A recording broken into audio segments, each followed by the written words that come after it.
ആത്മവിചാരം എന്താണ്? എങ്ങനെയാണ് പ്രാക്ടീസ് ചെയ്യേണ്ടത്? ആത്മവിചാരം എന്ന് പറഞ്ഞാൽ നമ്മൾ നമ്മളെ തന്നെ വിചാരം ചെയ്യുന്ന ഒരു പ്രോസസ്സാണ്. ഒരു ആന്തരിക അന്വേഷണം, ഇൻവേർഡ് എൻക്വയറി. ഞാൻ എന്ന പരമമായ ഒരു സത്യമുണ്ടല്ലോ, അത് നേരിട്ട് കണ്ടെത്താനുള്ള ഒരു മാർഗമാണ് സെൽഫ് എൻക്വയറി. അപ്പോൾ ഈ അന്വേഷണത്തിൽ നമ്മളെന്താ ചെയ്യുന്നത്? നമ്മൾ നമ്മുടെ ശ്രദ്ധയെ പുറം ലോകത്തിൽ നിന്ന് നമ്മുടെ ഉള്ളിലേക്ക് തിരിക്കുന്നു.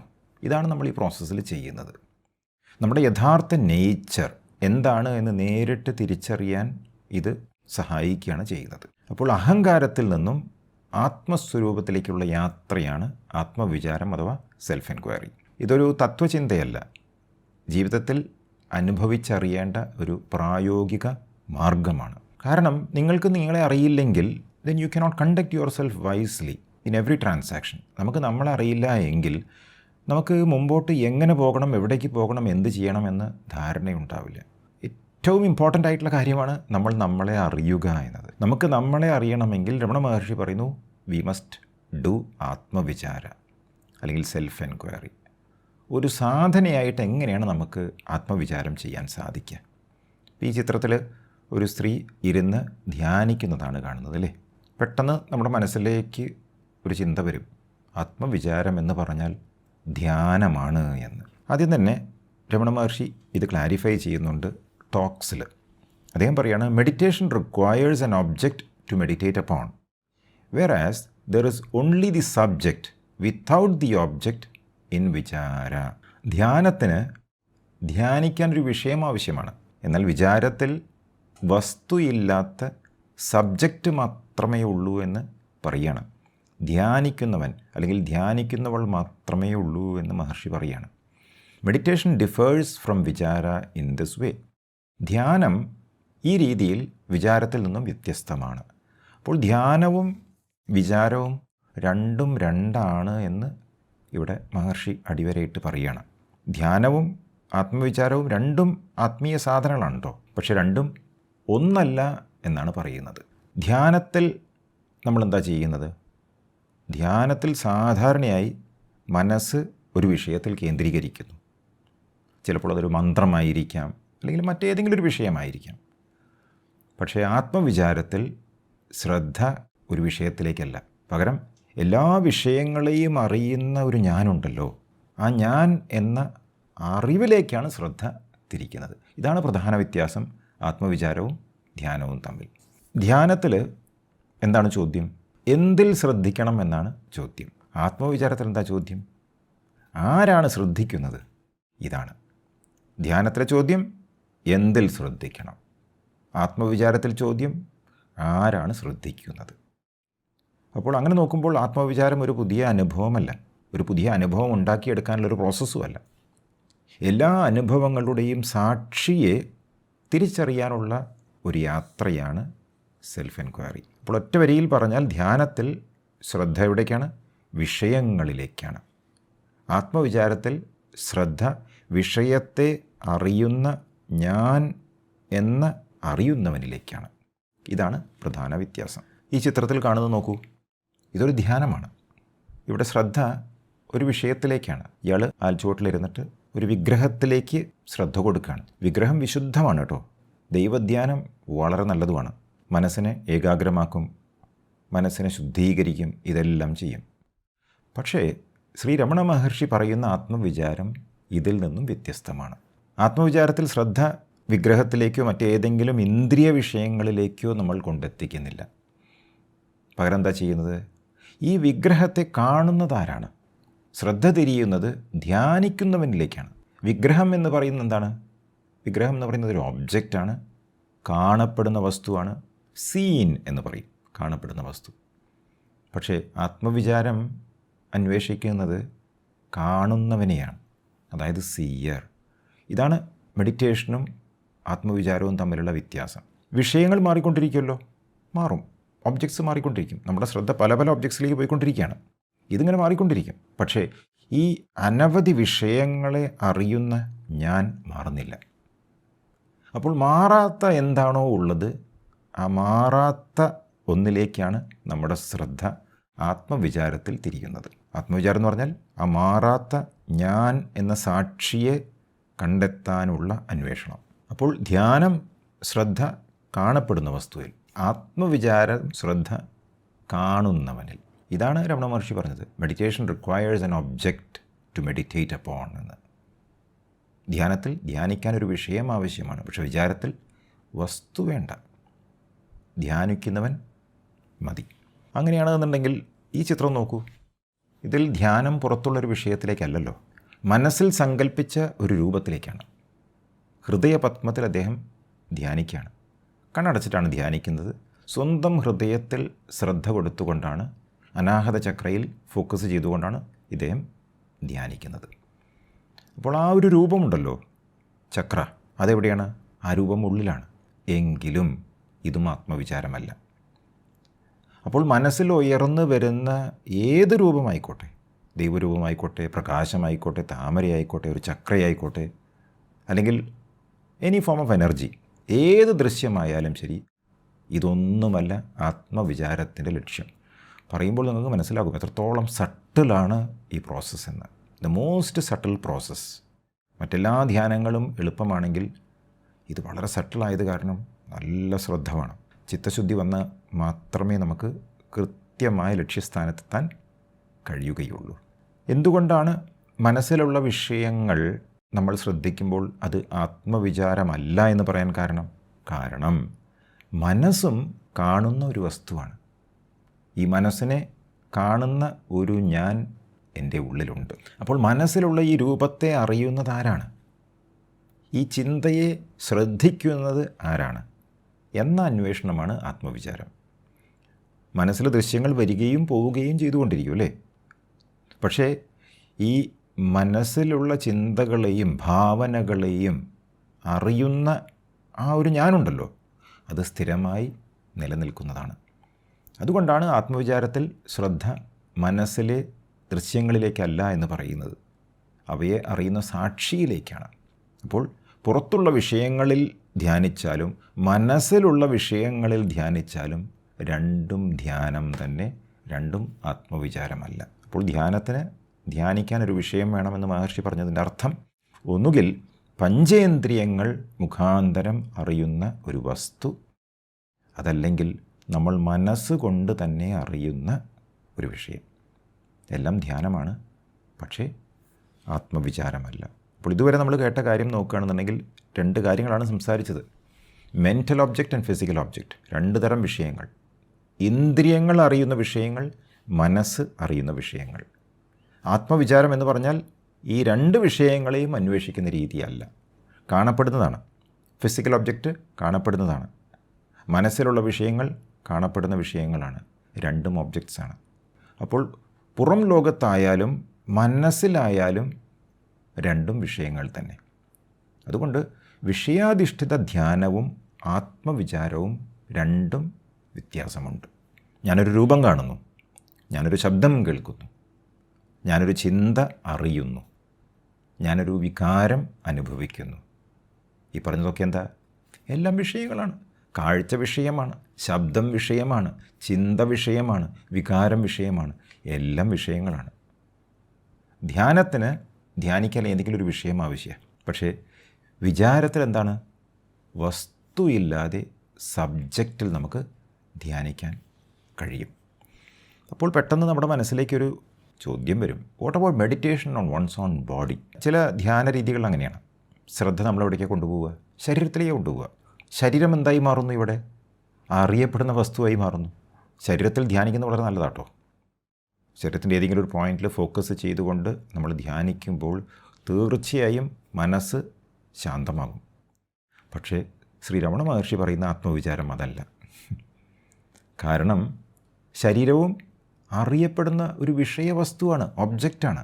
അപ്പോൾ പുറം ലോകത്തുള്ള വിഷയങ്ങൾ ആത്മവിചാരമല്ല, മനസ്സിലെ വിഷയങ്ങൾ ആത്മവിചാരമല്ല, ശരീരവും ആത്മവിചാരത്തിൻ്റെ വിഷയമല്ല. കാരണം ഈ പറഞ്ഞതെല്ലാം അറിയപ്പെടുന്ന വസ്തുക്കളാണ്. ആത്മവിചാരം എന്ന് പറഞ്ഞാൽ എന്താണ്? അറിയപ്പെടുന്ന വസ്തുക്കളെ അറിയുന്നവൻ ആരാണ്, അത് കണ്ടെത്തലാണ് ആത്മവിചാരം. രമണ മഹർഷി പറയുന്നു, ടോക്സിൽ. In the beginning one has to be told that he is not the body because he thinks that he is the body only. തുടക്കത്തിൽ തന്നെ ഒരാളോട് താൻ ഈ ശരീരമല്ല എന്ന് പറയേണ്ടി വരും. കാരണം അയാൾ കരുതുന്നതാണ് ഞാൻ ഈ ശരീരം മാത്രമാണ് എന്ന് കരുതുകയാണ്. നമുക്കെല്ലാവർക്കും കുറേ പേർക്ക് അങ്ങനെ ഒരു ധാരണയുണ്ട്, ഞാൻ ഈ ശരീരം മാത്രമാണ് എന്ന്. അല്ല എന്ന് നമ്മൾ വായിച്ചിട്ടുണ്ട്, ഫിലോസഫിയൊക്കെ പഠിച്ചിട്ടുണ്ട്. പക്ഷെ നമ്മുടെ അനുഭവ തലത്തിൽ നമ്മളിരിക്കുമ്പോൾ ഞാൻ ആരാണ് എന്ന് അന്വേഷിക്കുമ്പോൾ നമുക്ക് പെട്ടെന്ന് ഈ ശരീരമാണ് ഓർമ്മ വരുന്നത്. അപ്പോൾ ആത്മീയ യാത്രയുടെ തുടക്കത്തിൽ എല്ലാവർക്കുമുള്ള തെറ്റിദ്ധാരണയാണ് ഞാൻ ഈ ശരീരമാണ്. അപ്പോൾ ആത്മവിചാര ധ്യാനത്തിൽ ആളുകൾ എന്ത് ചെയ്യും? ശരീരത്തിൽ ധ്യാനിക്കാൻ തുടങ്ങും. ഈ തെറ്റിദ്ധാരണ, ഞാൻ ഈ ശരീരമാണ് എന്ന ഒരു വിശ്വാസം, അപ്പോൾ ഇവിടെ ആദ്യം മഹർഷി പറയുകയാണ് നീ ശരീരമല്ല എന്ന് ആദ്യം പറയേണ്ടി വരും എന്ന്. ഇതൊരു വിശ്വാസമായി മഹർഷി പറയുന്നത് കാരണം അക്സെപ്റ്റ് ചെയ്യാൻ വേണ്ടി പറയല്ല, സ്വയം അന്വേഷിച്ച് കണ്ടെത്താൻ വേണ്ടിയാണ് മഹർഷി ഇത് പറയുന്നത്. അപ്പോൾ ആത്മവിചാരം ആദ്യം ആരംഭിക്കുന്നത് ഈ ഒരു ചോദ്യത്തോടെയാണ്, ഞാൻ ഈ ശരീരമാണോ? Am I this body? അതോ ഈ ശരീരത്തെ അറിയുന്ന മറ്റെന്തെങ്കിലുമാണോ ഈ ഞാൻ? ഈ അന്വേഷണം ആഴത്തിലേക്ക് എത്തുന്ന സമയത്ത് ശരീരത്തെക്കുറിച്ചുള്ള തെറ്റായിട്ടുള്ള ഒരു ധാരണ നമുക്കുണ്ട്, തെറ്റായിട്ടുള്ളൊരു അറിവ് നമുക്കുണ്ട്.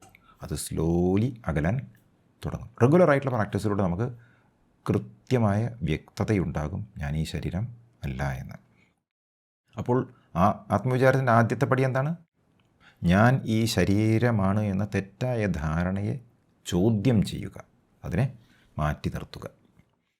പിന്നെ ഒരു സംശയം ആളുകൾക്ക് വരിക, ശ്വാസമോ പ്രാണൻ എന്നൊക്കെ പറയൂല്ലേ. ശ്വാസത്തെ നിരീക്ഷിക്കാൻ പഠിപ്പിക്കുന്ന പല ധ്യാന രീതികളുണ്ട്. എല്ലാം വളരെ ഹൈ ലെവൽ മെഡിറ്റേഷൻസും കൂടിയാണ് കേട്ടോ.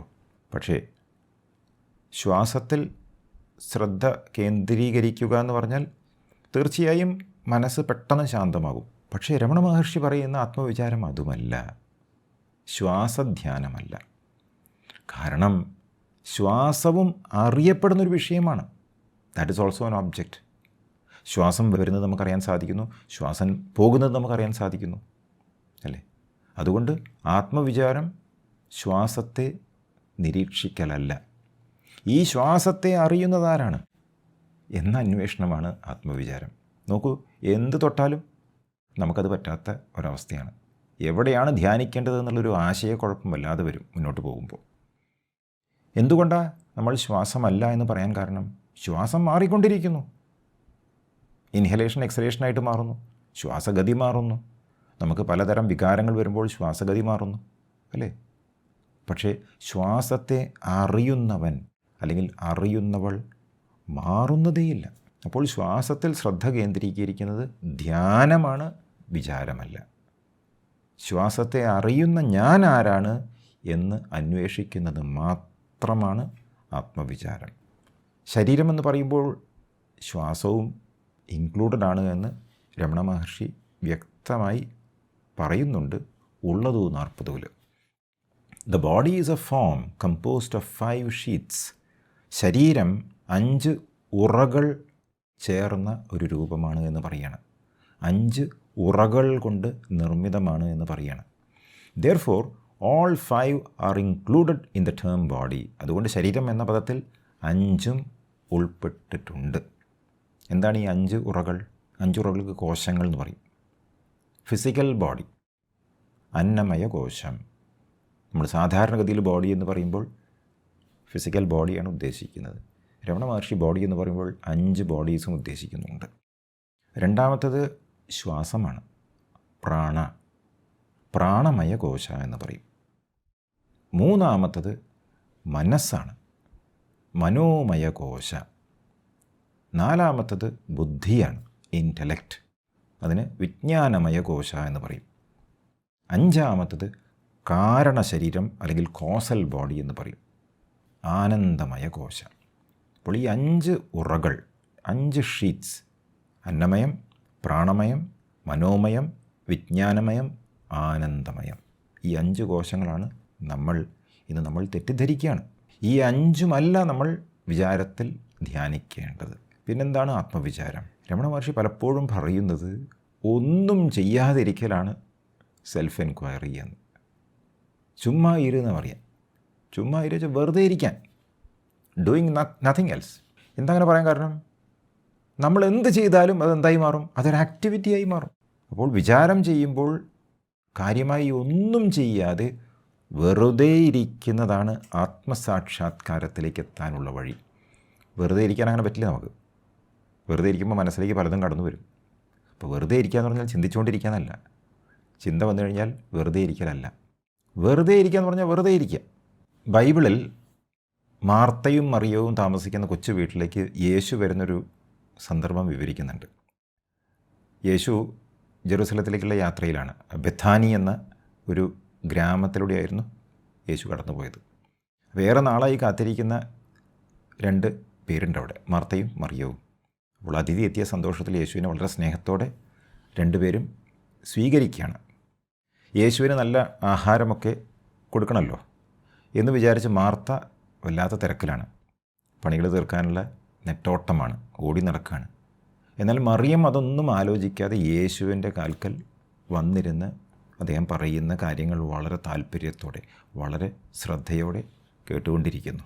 അപ്പോൾ എല്ലാ പണികളും ഒറ്റയ്ക്ക് ചെയ്യേണ്ടി വരുന്ന ഒരവസ്ഥ. മാർത്തയ്ക്ക് വല്ലാത്ത സങ്കടവും ദേഷ്യവും വന്നു. എന്നിട്ട് അവൾ യേശുവിൻ്റെ അരികിൽ വന്നിട്ട് പറയുകയാണ്, ഞാനിവിടെ ഒറ്റയ്ക്ക് കിടന്ന് കഷ്ടപ്പെടുന്ന അങ്ങ് കാണുന്നില്ലേ? എന്നെ ഒന്ന് സഹായിക്കാൻ മറിയത്തോട് പറഞ്ഞുകൂടെ എന്ന് ചോദിച്ചു യേശുവിനോട്. മാർത്തയുടെ പരാതി കേട്ട സമയത്ത് യേശു അവളെ ശാന്തമായി ഒന്ന് നോക്കി. എന്നിട്ട് വളരെ സ്നേഹത്തോടെ അവളോട് പറയുകയാണ്, Martha Martha, you are worried and upset about many things, but few things are needed, or indeed only one. Martha, നീ ഒരുപാട് കാര്യങ്ങളെക്കുറിച്ച് ആലോചിച്ച് വെറുതെ വിഷമിക്കുകയാണ്. സത്യത്തിൽ ഇവിടെ ഒരൊറ്റ കാര്യം മാത്രം ശ്രദ്ധിച്ചാൽ മതി. Mary has chosen what is better and it will not be taken away from her. Mariyam തിരഞ്ഞെടുത്തത് ഏറ്റവും നല്ല ഒരു കാര്യമാണ്. അത് അവളിൽ നിന്നും മാറ്റാൻ ഞാൻ ആഗ്രഹിക്കുന്നില്ല എന്ന്. ഇവിടെ വലിയ സത്യമാണ് ജീസസ് റിവീൽ ചെയ്യുന്നത്. മാർത്ത പുറം കാര്യങ്ങളിൽ മുഴുകിയിരിക്കുന്നു. മേരി യേശുവിൻ്റെ സാന്നിധ്യത്തിൽ ശാന്തമായി ഇരിക്കുകയാണ്. ഇവിടെ യേശു എന്ന് പറഞ്ഞാൽ രമണ മഹർഷിയുടെ ടീച്ചിങ്സിലേക്ക് വരുമ്പോൾ സെൽഫാണ്. ശ്രീ രമണ മഹർഷിയുടെ കാഴ്ചപ്പാടിൽ നോക്കുമ്പോൾ പുറത്തേക്കുള്ള ശ്രദ്ധയും ഉള്ളിലേക്കുള്ള ശ്രദ്ധയും തമ്മിലുള്ള വ്യത്യാസം യേശു ഓർമ്മിപ്പിക്കുകയാണ്. നമ്മുടെ ജീവിതത്തിൽ ചെയ്യാനുള്ള കാര്യങ്ങൾ ഒരിക്കലും തീരില്ല. അപ്പോൾ യേശു പറയുന്നു, വൺ തിങ് ഈസ് നീഡഡ്. ആ ഒന്ന് എന്താണ്? അദ്വൈതത്തിൻ്റെ ഭാഷയിൽ പറഞ്ഞാൽ അത് നമ്മുടെ യഥാർത്ഥ സ്വരൂപത്തെ തിരിച്ചറിയലാണ്. പുറം കാര്യങ്ങൾ മാറിക്കൊണ്ടിരിക്കും, പക്ഷേ സ്വരൂപജ്ഞാനം മാത്രമാണ് സ്ഥിരമായി നിലനിൽക്കുന്നത്. അതുകൊണ്ടാണ് യേശു പറയുന്നത്, Mary has chosen what is better and it will not be taken away from her എന്ന്. ശ്രീ രമണ മഹർഷിയും പറയുന്നത് തന്നെയാണ്. ലോകത്തിലെ എല്ലാ അനുഭവങ്ങളും വരികയും പോവുകയും ചെയ്യും, പക്ഷേ ആത്മസ്വരൂപം ഒരിക്കലും നമുക്ക് നഷ്ടപ്പെടുന്നില്ല. ഇവിടെ ജീവിതത്തിലെ പ്രവർത്തനങ്ങളെ ഉപേക്ഷിക്കണം എന്നല്ല കേട്ടോ സന്ദേശം. പ്രവർത്തനങ്ങൾക്കിടയിലും ആ ഒന്നിന് മുൻഗണന കൊടുക്കണമെന്നാണ് യേശു പറയുന്നത്. നിരവധി കാര്യങ്ങൾ ജീവിതത്തിൽ ആവശ്യമായി നമുക്ക് തോന്നാം, പക്ഷേ യഥാർത്ഥത്തിൽ ഏറ്റവും പ്രധാനപ്പെട്ട എന്താണ്? സ്വയം തിരിച്ചറിവാണ്. യേശു ഇത് പറഞ്ഞ സമയത്ത് അത് കേട്ടപ്പോൾ മാർത്തയുടെ ഉള്ളിലെ പരിഭവമെല്ലാം മാറിയത്രേ. അവളുടെ മുഖം വളരെ ശാന്തമായി. അപ്പോൾ ഒരു കാര്യം എന്ന് പറഞ്ഞാൽ എന്താ? Sit by yourself. നിങ്ങൾ നിങ്ങളായി തന്നെ ഇരിക്കുക. എന്നിട്ട് എന്ത് ചെയ്യണം? സ്വയം അന്വേഷിക്കണം, ആരാണ് ഈ ഞാൻ എന്ന്. ജീവിതത്തിൽ നമ്മൾ പല ചോദ്യങ്ങൾക്കും ഉത്തരങ്ങൾ തേടിക്കൊണ്ട് നടക്കുകയാണ്. ആത്മവിചാരം ഒരു ചോദ്യമല്ല ശരിക്കും. ഞാൻ ആരാണ് എന്നത് ഒരു ചോദ്യമായി തോന്നുമെങ്കിലും ആഴത്തിലുള്ള ഒരു അന്വേഷണമാണ്. അതുകൊണ്ട് തന്നെ ഈ ചോദ്യത്തിനുള്ള ഉത്തരം ബുദ്ധി കൊണ്ട് നമുക്ക് പറയാൻ കഴിയില്ല. ഈ ചോദ്യത്തിലൂടെ നമ്മൾ സ്വയം കണ്ടെത്തുകയാണ് വേണ്ടത്, ഉത്തരം പറയാൻ പാടില്ല. നമ്മുടെ എല്ലാ പ്രശ്നങ്ങൾക്കും ഒരു പൊതുവായ ഒരു ഫൗണ്ടേഷൻ ഉണ്ട്. ഈ ഞാൻ എന്ന തെറ്റായ ധാരണ, അതാണ് വിഷയം. രമണ മഹർഷി ഇവിടെ പ്രശ്നങ്ങളിലേക്ക് നോക്കാനല്ല പറയുന്നത്, ചോദ്യം ചോദിച്ച് ഉത്തരം കണ്ടെത്താനല്ല പറയുന്നത്. ഈ പ്രശ്നങ്ങൾ അനുഭവിക്കുന്ന അല്ലെങ്കിൽ ഉത്തരം കണ്ടെത്താൻ ശ്രമിക്കുന്ന ഞാൻ ആരാണ് എന്ന് അന്വേഷിക്കാൻ പറയുകയാണ്. നമ്മുടെ സ്വത്വത്തിൻ്റെ മൂല കാരണം കണ്ടുപിടിക്കുമ്പോൾ എല്ലാ പ്രശ്നങ്ങളും വഴി മാറിപ്പോകുന്നു. ഓട്ടോമാറ്റിക്കായി പ്രശ്നങ്ങളുടെ പിടി അങ്ങോട്ട് അഴിയാൻ തുടങ്ങുകയാണ്. അങ്ങനെ നോക്കുമ്പോൾ ആത്മവിചാരം പുതിയ അറിവുണ്ടാക്കുന്നൊരു പ്രോസസ്സേ അല്ല, പുതിയ പുതിയ അനുഭവങ്ങൾ തേടാനുള്ള ഒരു വഴിയുമല്ല. എപ്പോഴും നമ്മുടെ ഉള്ളിലുള്ള ആ ഒരു സത്യമുണ്ടല്ലോ, അത് തിരിച്ചറിയാനുള്ള ഒരു അന്വേഷണം മാത്രമാണ്. അതുകൊണ്ടാണ് ഡയറക്റ്റ് പാത്ത് എന്ന് പറയുന്നത്, നേരിട്ടുള്ള മാർഗം, ജ്ഞാനമാർഗം. മറ്റൊരു വിഷയത്തിലേക്ക് നമ്മൾ മനസ്സിനെ കൊണ്ടെത്തിക്കുന്നില്ല.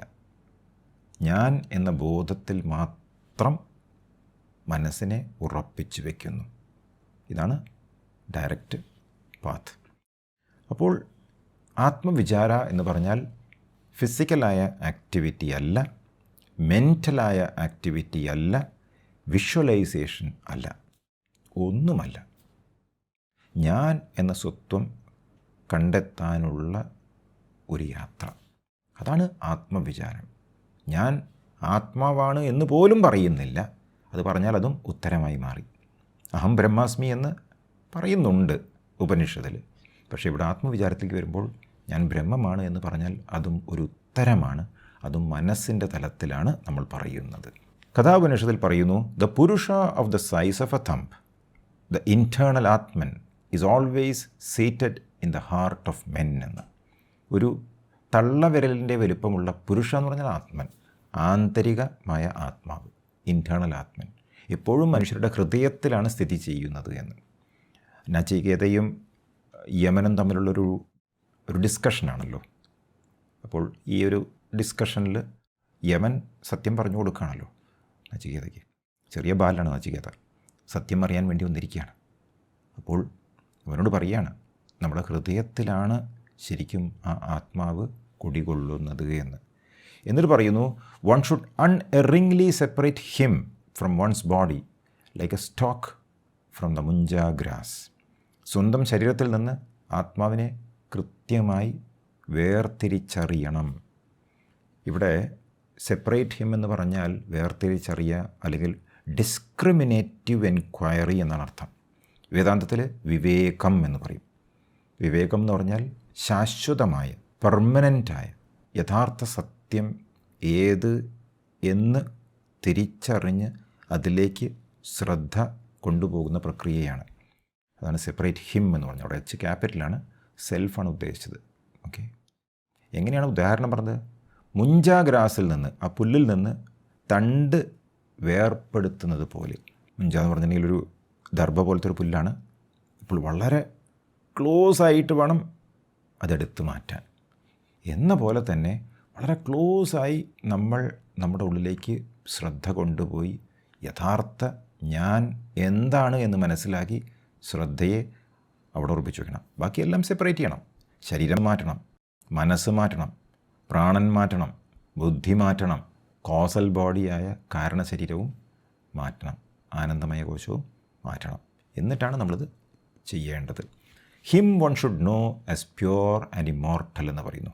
ആ ആത്മാവ് ശുദ്ധവും അമരനുമാണ് എന്ന് അറിയണം എന്ന് പറയുകയാണ്. സോ നിങ്ങൾ ആരാണ് യഥാർത്ഥത്തിൽ? You are pure and immortal ആത്മാ.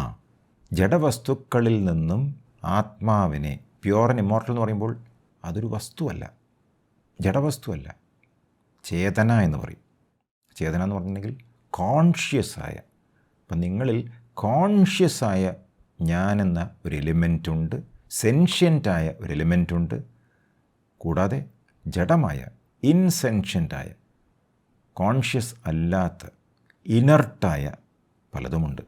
ഇനർട്ടായിട്ടുള്ള എല്ലാത്തിനെയും മാറ്റി നിർത്തിയ ശേഷം കോൺഷ്യസായ ചേതന, ദാറ്റ് വിച്ച് ഷൈൻസ്, അതിലേക്ക് നമ്മൾ ശ്രദ്ധ കൊണ്ടുപോകണം. എന്നിട്ട് നമ്മൾ കണ്ടെത്തണം ആരാണ് ഈ ഞാൻ. അപ്പോൾ വസ്തുക്കൾ നമ്മളല്ല, പുറമേയുള്ള വസ്തുക്കളൊന്നും ഞാനല്ല. ഈ ശരീരം ഞാനല്ല, പ്രാണൻ ഞാനല്ല, മനസ്സ് ഞാനല്ല, ചിന്തകൾ ഞാനല്ല. നമുക്ക് ഓരോ സമയത്തും ആത്മവിചാരം ചെയ്യുമ്പോൾ തോന്നിപ്പോകും ഇത് ഞാനാണ്, ഇത് ഞാനാണ്, ഇത് ഞാനാണ്. അങ്ങനെ തോന്നൽ വരുമ്പോൾ എന്താ വേണ്ടത്? നിഷേധ പ്രക്രിയ ഉപയോഗിച്ച് നേതി നേതി എന്ന് പറയും, മാറ്റി നിർത്തണം. രമണ മഹർഷി തന്നെ ഹുവാമയിൽ പറയുന്നു, after negating all of the above mentioned as not this, that awareness which alone remains, that I am. ഈ പറഞ്ഞവയെല്ലാം ഇതല്ല എന്ന് പറഞ്ഞ് നിരാകരിച്ചതിന് ശേഷം അവശേഷിക്കുന്ന ആ ബോധമുണ്ടല്ലോ, അവെയർനെസ് ഉണ്ടല്ലോ, അത് മാത്രമാണ് ഞാൻ. അതിനെ നമുക്ക് മാറ്റി നിർത്താൻ പറ്റില്ല. ബാക്കി എല്ലാത്തിനെയും മാറ്റി നിർത്താൻ സാധിക്കും, പക്ഷേ അതിനെ മാറ്റി നിർത്താൻ സാധിക്കില്ല. ഇത്രയും പറഞ്ഞ കാര്യങ്ങൾ നമുക്ക് കോൺസെപ്റ്റുവലൈസ് ചെയ്ത് കഴിഞ്ഞാൽ നമുക്ക് മെഡിറ്റേഷൻ ചെയ്യാൻ പറ്റില്ല.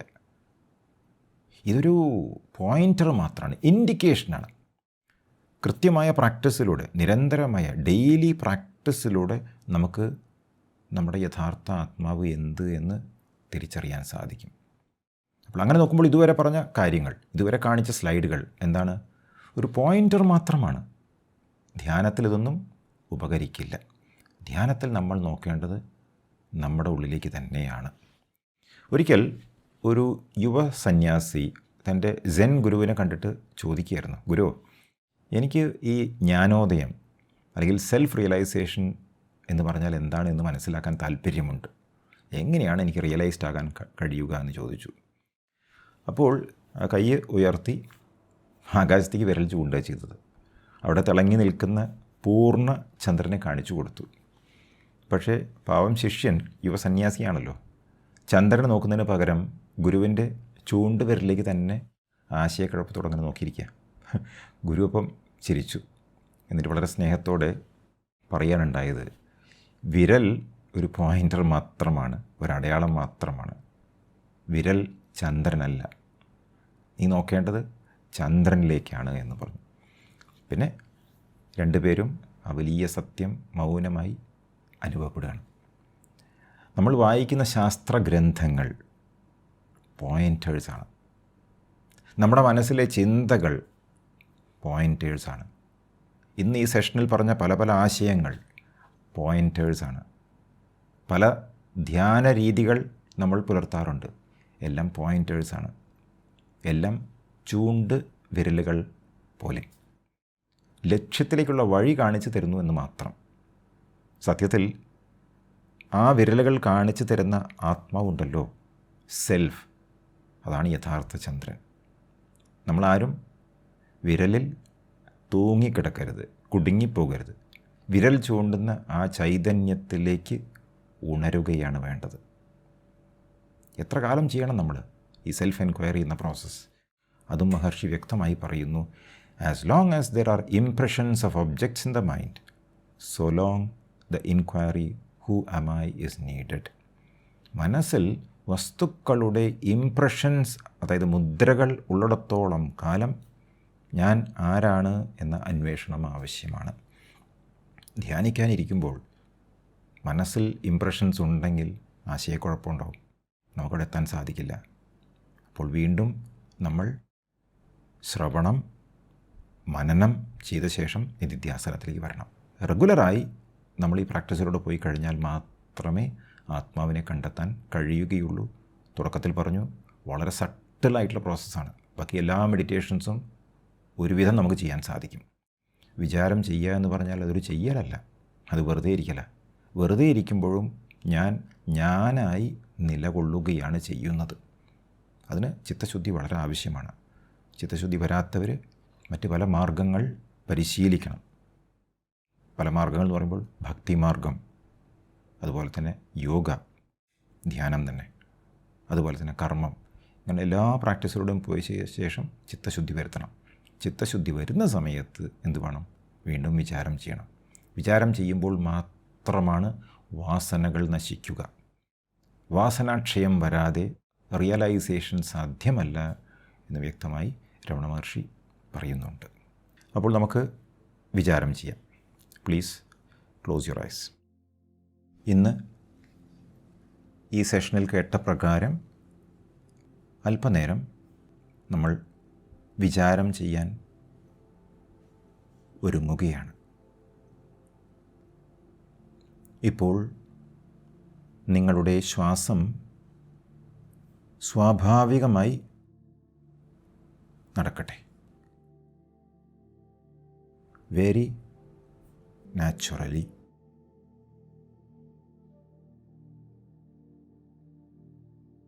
ശ്വാസം നിയന്ത്രിക്കേണ്ട, ശ്വാസത്തിൽ ശ്രദ്ധ കൊടുക്കേണ്ട, ചുറ്റുമുള്ള ശബ്ദങ്ങൾ കേൾക്കുന്നുണ്ടാകും. ശബ്ദങ്ങൾ വരട്ടെ പോകട്ടെ. ശ്രദ്ധ അവിടേക്ക് കൊണ്ടുപോകേണ്ട. ശരീരത്തിൽ ചില അനുഭവങ്ങൾ ഉണ്ടായേക്കാം. ചെറുചൂട് അല്ലെങ്കിൽ തണുപ്പ്, ഭാരം. അവിടേക്കും ശ്രദ്ധ കൊണ്ടുപോകേണ്ട.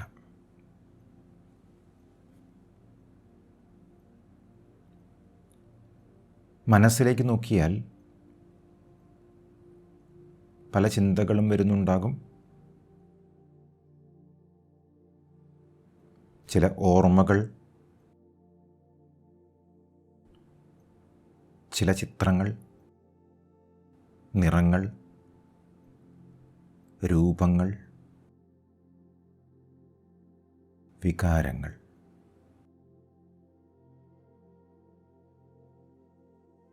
അതെല്ലാം നടന്നോട്ടെ.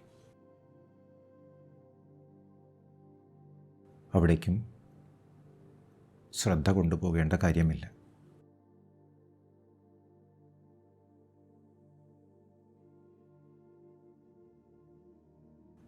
ശ്രദ്ധിച്ചാൽ ഒരു കാര്യം മനസ്സിലാകും. രൂപങ്ങൾ അറിയപ്പെടുന്നു.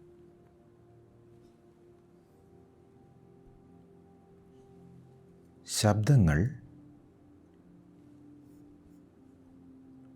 അറിയപ്പെടുന്നു. ചിന്തകൾ അറിയപ്പെടുന്നു. വികാരങ്ങൾ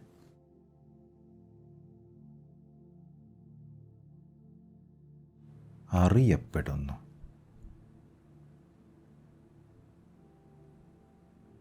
ഇവയെല്ലാം അറിയുന്നത് ആരാണ്?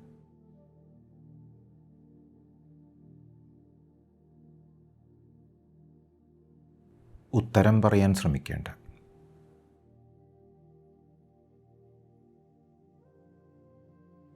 അറിയുന്നത് ആരാണ് എന്നന്വേഷിച്ചാൽ മാത്രം മതി.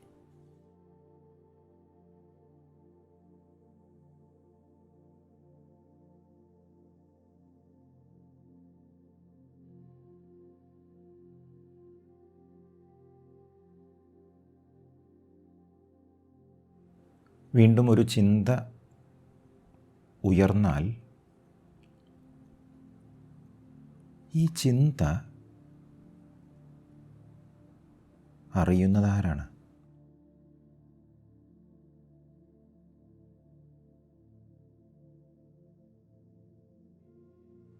ഒരു ശബ്ദം ശ്രദ്ധയിൽപ്പെട്ടാൽ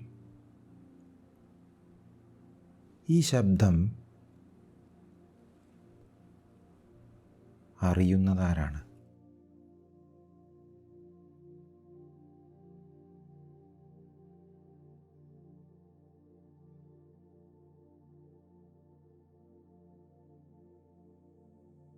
ശരീരത്തിലുള്ള സെൻസേഷൻസ് വല്ലതും അനുഭവപ്പെട്ടാൽ ഇതും അറിയുന്നതാരാണ്? ഉത്തരം പറയുന്നില്ല. അന്വേഷണം മാത്രം.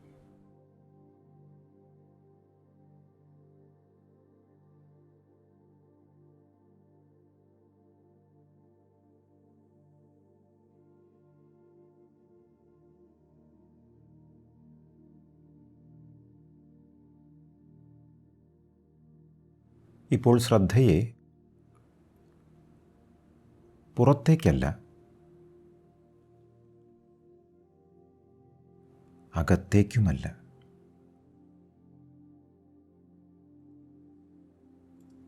ശ്രദ്ധിക്കുന്നവനിലേക്ക്, on the one who is aware.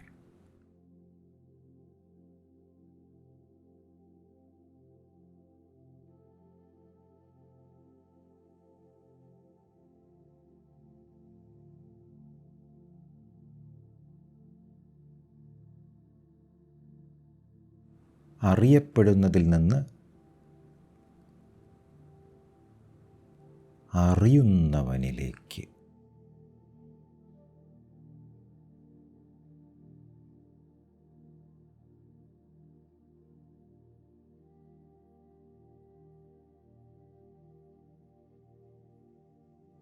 ഈ അറിയുന്ന ഞാൻ ആരാണ്?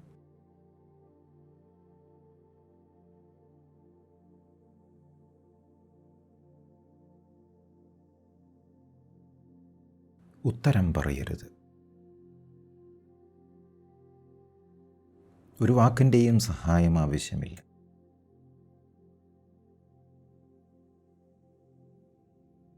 ഒരു ചിന്തയും വേണ്ട.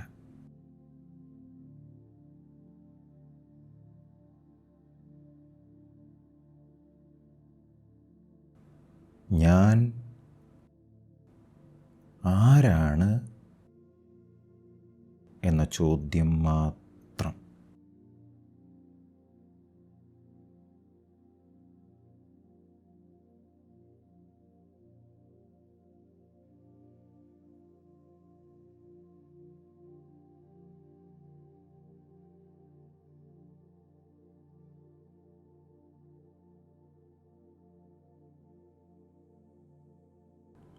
ചിലപ്പോൾ ഏതെങ്കിലും തരത്തിലുള്ള ഉത്തരം മനസ്സിൽ തെളിയും. ഞാൻ ശരീരമാണ്,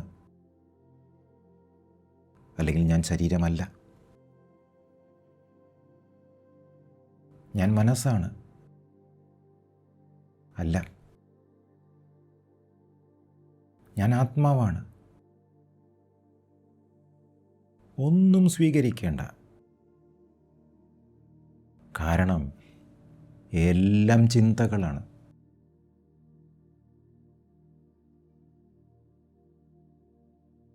ഇതൊക്കെ പറയുന്നതാരാണ് എന്നാണ് ശ്രദ്ധിക്കേണ്ടത്.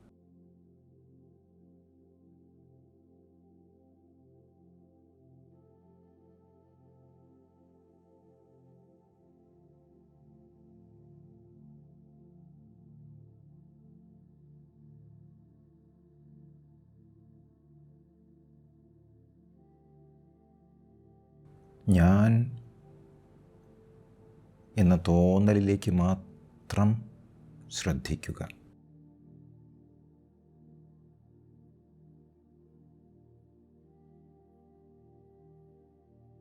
ഞാൻ എന്ന ലളിതമായ ബോധം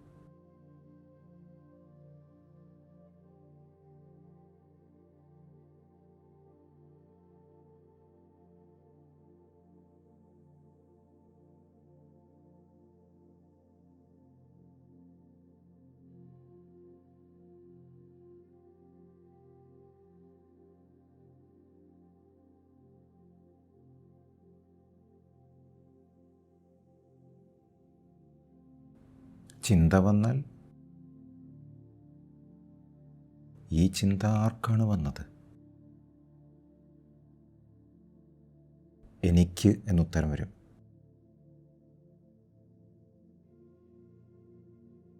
അപ്പോൾ വീണ്ടും അന്വേഷിക്കുക. എനിക്ക് ഇതാരാണ്?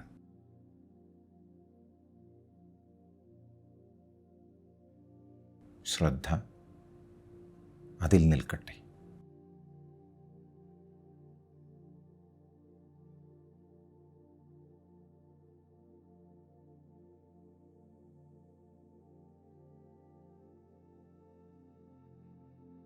ഓരോ ചിന്തയും ഞാൻ എന്ന സ്വത്വത്തിലേക്ക് ഉള്ള മടക്കയാത്രയാണ്.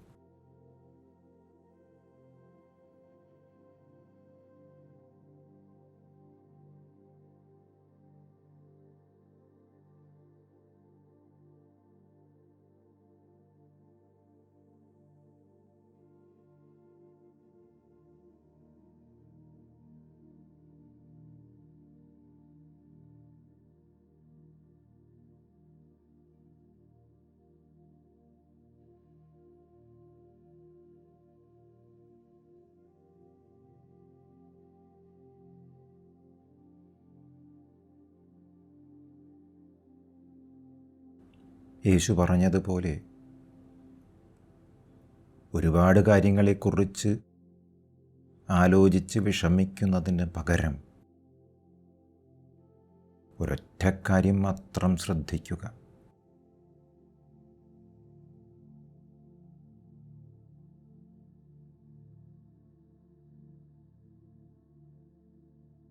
ഞാൻ എന്ന പരമമായ സത്യം.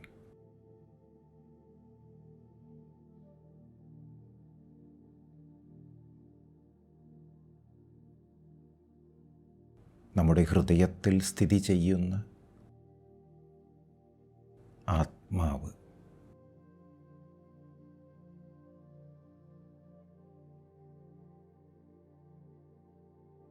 മറ്റെല്ലാം നിരാകരിച്ച ശേഷം അവശേഷിക്കുന്ന ശുദ്ധബോധം.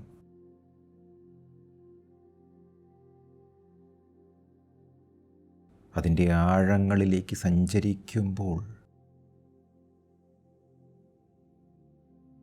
അനുഭവപ്പെടുന്നത് പൂർണ്ണ നിശബ്ദത.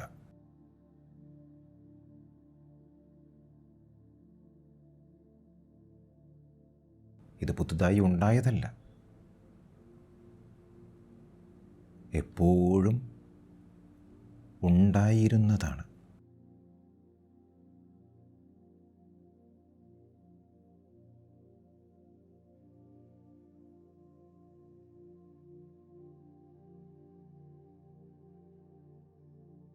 Who am I?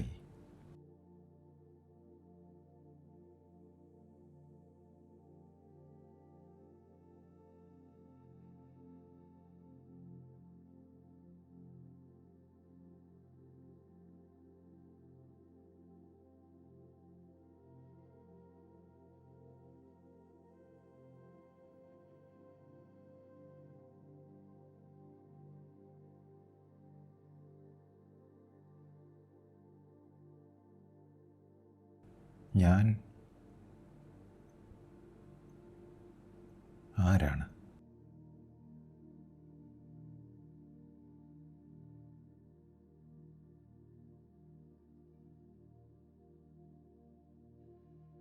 Go deeper and deeper into the source of I am.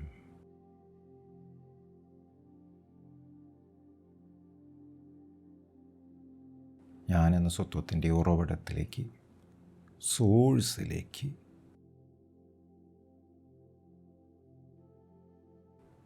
ആഴത്തിൽ ചെന്ന് അതിലേക്ക് ലയിക്കുക.